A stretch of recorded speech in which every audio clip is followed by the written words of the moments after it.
Hello guys, तो कैसे हैं आप सभी। तो आज की कहानी शुरू करने से पहले अगर आप मेरे चैनल पर न्यू हैं तो प्लीज़ उसे सब्सक्राइब ज़रूर कीजिएगा। तो आज की कहानी शुरू करते हैं। दीदी, आप अपनी बहू के साथ रह कैसे लेती हो। गाइस, आज की कहानी काल्पनिक है। नर्मदा जी एक घरेलू महिला थी। उनके एक बेटा और एक बेटी थी। उनकी दुनिया सिर्फ पति और बच्चों के इर्द गिर्द घूमती थी। पहले काफ़ी साल वे संयुक्त परिवार में रही, फिर देवर परिवारों को लेकर अलग हो गए। वह अपने सास ससुर के साथ ही रहती थी। अब वे भी इस दुनिया में नहीं थे। अब नर्मदा जी का बेटा सौरभ पढ़ाई लिखाई पूरी कर नौकरी करने लगा था और बेटी अभी बीटेक का कोर्स कर रही थी। अब बेटे के लिए रिश्ते आने लगे थे। रिश्ते भी काफ़ी अच्छी पढ़ी लिखी लड़कियों के आने लगे। पर पहले जो बातें सासू माँ के कहने पर नर्मदा जी को बुरी लगती थी, अब उनकी सोच भी उनके जैसी ही बनती जा रही थी कि ज़्यादा पढ़ी लिखी लड़की जींस पहनकर घूमती हैं, ना उसमें शर्म हया होती है ना संस्कार। वह अपने लड़के के लिए एक कम पढ़ी लिखी लड़की की तलाश में लगी थी, जो घर संभाले, जिसे ज़्यादा बाहर घूमने का शौक ना हो। बेटे ने कहा भी, माँ मुझे पढ़ी लिखी लड़की चाहिए। तो माँ ने कहा, मैंने पूरी ज़िंदगी घर के लिए बिता दी, अब मुझे भी तो कुछ आराम करने का हक है। ज़्यादा पढ़ी लिखी नौकरी वाली बहू आएगी तो सारे घर की जिम्मेदारी मुझे ही संभालनी पड़ेगी। बेटी ने भी कहा, माँ मैं भी तो पढ़ रही हूँ कॉलेज में। तो माँ ने कहा, अरे तुम्हारे पापा नहीं माने, नहीं तो मैं तो आज भी खिलाफ हूँ तुम्हें तुम्हें कॉलेज भेजने के, इतना पढ़ाने के।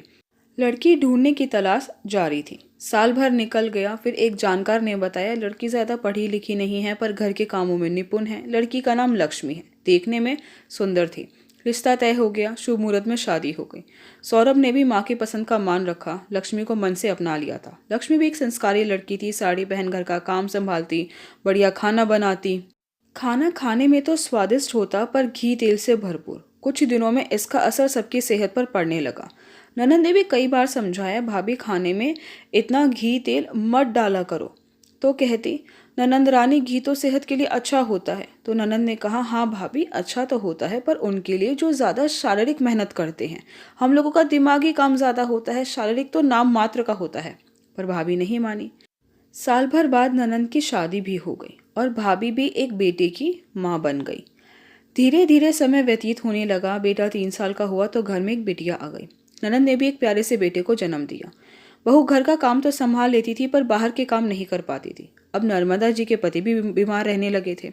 बेटे पर जिम्मेदारियां बढ़ती जा रही थी। पहले बहन थी तो ऑनलाइन बिजली का बिल पे करना, बाहर की कुछ काम करना, मम्मी पापा को डॉक्टर के दिखा कर लाना, सभी काम संभाल लेती थी। तो सौरभ पर इतना काम का बोझ नहीं होता था। पर लक्ष्मी को बाहर का कोई भी काम करने को कहते हैं या कुछ सिखाने की कोशिश करते तो कहती, मुझसे नहीं हो पाएगा, मैं तो घर में ही ठीक हूँ। शादी को 8 साल हो गए। दोनों बच्चे स्कूल जाने लगे।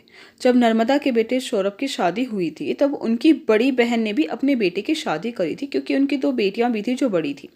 कई सालों से घर गृहस्थी में ऐसे उलझे कि काफ़ी लंबे समय हो गया था उनसे मिले हुए। सुबह दीदी का कॉल आया।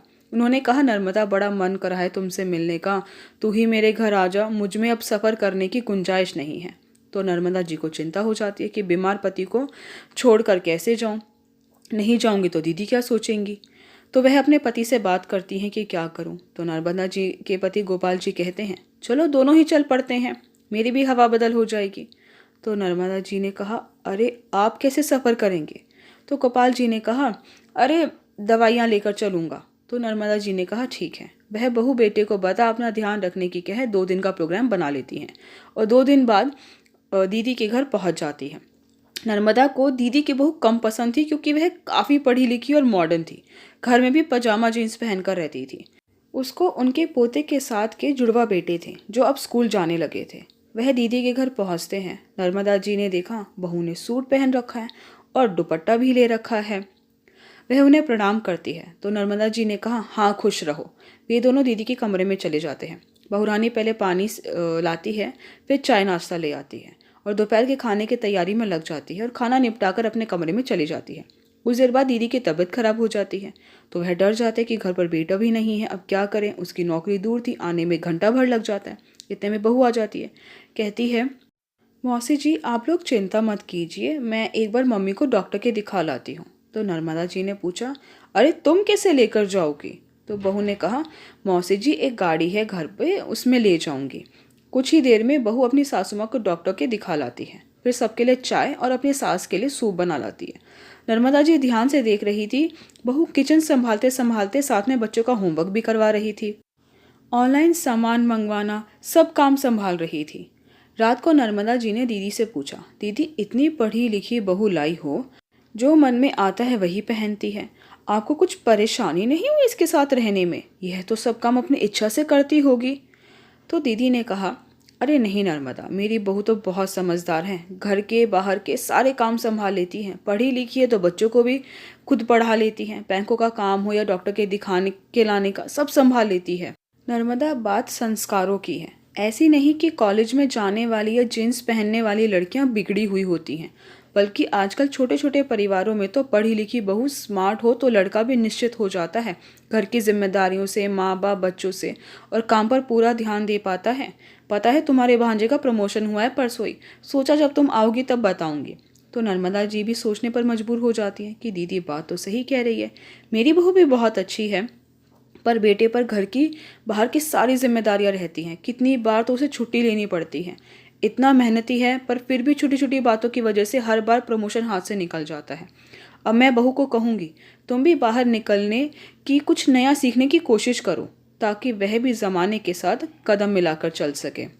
आई होप गाइस कि आपको मेरी वीडियो पसंद आई। आपको मेरी वीडियो पसंद आई है तो प्लीज़ इसे लाइक ज़रूर कीजिएगा, शेयर कीजिएगा, मुझे कमेंट करके ज़रूर बताइएगा कि आपको मेरी वीडियो कैसी लगी। अगर आपने अभी तक मेरे चैनल को सब्सक्राइब नहीं किया तो प्लीज़ उसे सब्सक्राइब ज़रूर कीजिएगा। Thank you so much guys मेरी वीडियो देखने के लिए।